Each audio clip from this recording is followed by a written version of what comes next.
So மனித மூளையில God spot என்ற ஒரு இடம் இருக்கு அப்படின்னு சொல்லி அறிவியலாளர்கள் கண்டுபிடிச்சிருக்காங்க. அது ரொம்ப ஒரு முக்கியமான திருப்புமுனை. ஏன்னா அறிவியல் இதன் மூலியமா என்ன சொல்லுது அப்படின்னா, கடவுள் நம்பிக்கை இயற்கையாகவே ஒவ்வொரு மனுஷனுள்ளேயும் வைத்து படைக்கப்பட்டிருக்கான். ஸோ அறிவியலாளர்கள் வந்து மனுஷன் வந்து மனுஷனுடைய மத நம்பிக்கை அவனே இயற்கையாக வைத்திருக்கும் இயல்புக்கு காரணமாக இருக்கக்கூடியது மூளையில உள்ள ஒரு கடவுளுடைய பகுதின்னு சொல்றாங்க. காட்ஸ் மாடியூல் என்று கண்டுபிடிக்கப்பட்டதாக நம்புறாங்க. ரொம்ப ஆன்மீக அனுபவங்கள் அடிக்கடி வரக்கூடிய எபிலெப்சி நோயாளிகள் இருக்காங்க இல்லையா? Epilepsy patients. அவங்கள வச்சு ஒரு ஆய்வு செய்றாங்க. அதுல வந்து அவங்க வந்து கடவுள பற்றி சிந்திக்கும்போது, மூளையுடைய முன் பகுதியில உள்ள சில நரம்பு வலை அமைப்புகள் வந்து மின்சாரமாக செயல்படுது என்று கண்டுபிடிச்சிருக்காங்க. இந்த ஆய்வு இன்னும் ஆரம்ப நிலையில இருந்தாலும், ஆரம்ப முடிவுகள் வந்து மனிதர்களுடைய மத நம்பிக்கை என்பது மூளையில உள்ள அமைப்புல இயற்கையாகவே உள்ளதை காட்டுகிறது. ஹார்ட் வயர்டா இருக்குன்னு சொல்றாங்க. ஸோ மூளையுடைய முன்பகுதியில ஏற்படக்கூடிய இந்த வலிப்பு, சீஷர் கொண்ட இந்த எபிலெப்சி நோயாளிகள் இருக்காங்கல்ல, இவங்க மிகவும் ஆழமான ஆன்மீக அனுபவங்களையும், மத உணர்ச்சிகளிலும் அதிக ஈடுபாட்டை அவங்களுக்கு பெர்றாங்கன்னு சொல்லியிருக்காங்க இந்த பேஷண்ட்ஸ். ஸோ அமெரிக்கால இருக்கக்கூடிய கலிஃபோர்னியா பல்கலைக்கழகத்துல நரம்பியல் விஞ்ஞானிகள் குழு ஒன்று இருக்குது. இந்த வலிப்பு வந்து மூளையுடைய காட் மாடியூல் என்று அழைக்கப்படக்கூடிய பகுதியில இருக்கக்கூடிய நரம்புகளை மிக அதிகமாக தூண்டுறதுனால, இப்படிப்பட்ட அனுபவங்கள் அவங்களுக்கு ஏற்படலாம் என்று சொல்றாங்க. அதற்கு விளக்கமாக இந்த பேஷண்ட்ஸுக்கு. ஸோ அவங்க என்ன சொல்றாங்கன்னா, மத நம்பிக்கைக்கு தொடர்புடைய தனிப்பட்ட நரம்பியல் அமைப்பு, அதாவது நியூரல் மிஷினரி, மூளையுடைய டெம்போரல் லோப்ஸ்ல என்ற பகுதியில இருக்கலாம் என்று சொல்றாங்க. இது சமூகத்துல ஒழுங்கையும், நிலைத்தன்மையும் உருவாக்க உதவியாக இருக்கு அப்படின்னு சொல்றாங்க. ஸோ இந்த ஆய்வு முடிவுகள் வந்து ஒருவர் மத நம்பிக்கை கொண்டவரா அல்லது கடவுள் நம்புகிறாரா என்பது வந்து அந்த மூளை பகுதி மின்சார செயல்பாடு எவ்வளவு வலிமையா இருக்குதோ என்பதை கொண்டே அமையக்கூடும் என்று சொல்றாங்க. ஸோ ஆய்வுக்குழுவுடைய தலைவர் டாக்டர் விலையனூர் ராமச்சந்திரன் என்ன சொல்றாரு பாருங்க. இந்த ஆய்வுல எபிலெப்சி நோயாளிகள், அப்புறம் சாதாரண மக்கள், அப்புறம் ரொம்ப கடவுள் நம்பிக்கை அதிகமாக கொண்டவங்க 3 பேரை வச்சு ஒப்பீடு செய்றாங்க. ஸோ அவங்களுடைய தோல்ல பொருத்தப்பட்ட அந்த மின்சார அளவையர்கள், அதாவது எலக்ட்ரானிக் மானிட்டர்ஸ் வந்து ஃபிட் பண்ணியிருக்காங்க. அதன் மூலியமாக ஆன்மீக சொற்களை எல்லாம் சொல்லும்போது, பேசும்போது இந்த எபிலெப்சி நோயாளிகளும் சரி, அதிக மத நம்பிக்கை கொண்டவர்களும் சரி, ஒரே மாதிரியா ரியாக்ட் பண்றாங்க, பதில் வெளிப்படுத்துறாங்க.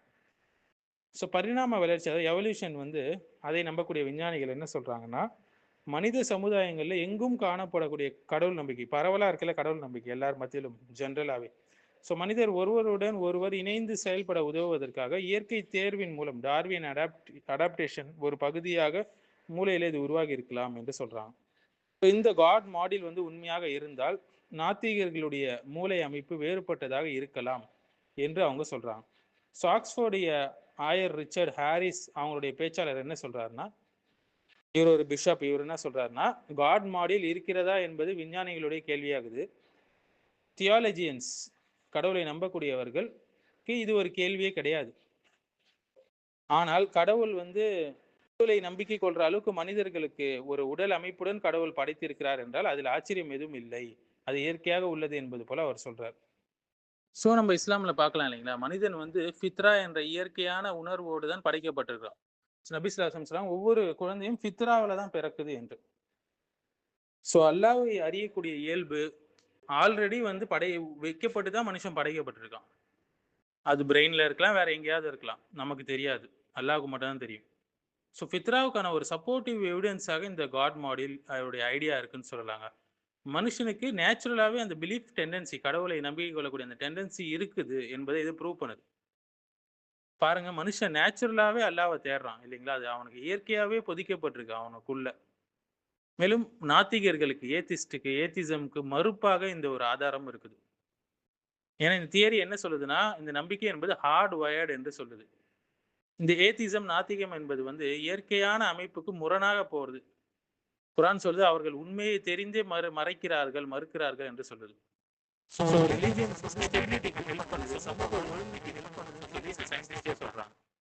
எப்ப இந்த இந்த ஃபீல் வந்து மனுஷங்கிட்டேருந்து போய் நாத்திகம் வருதோ, அப்ப எக்கச்சக்கமான ஃபித்னாக்கள் சொசைட்டிக்கு வரும், குழப்பங்கள் வரும்.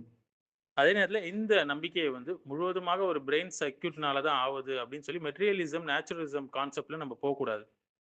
நபி ஸல்லல்லாஹு அலைஹி வஸல்லம் வந்து நம்ம ஃபித்ராவை சரியான முறையில கைட் பண்றதுக்கு நமக்கு வந்திருக்கிறாங்க. அல் குரானும் அப்படிதான் இறங்கி இருக்குது.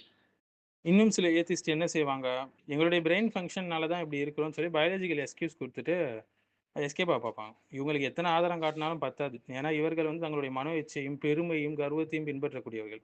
ஆதாரத்தை பின்பற்றக்கூடியவர்கள் அல்ல.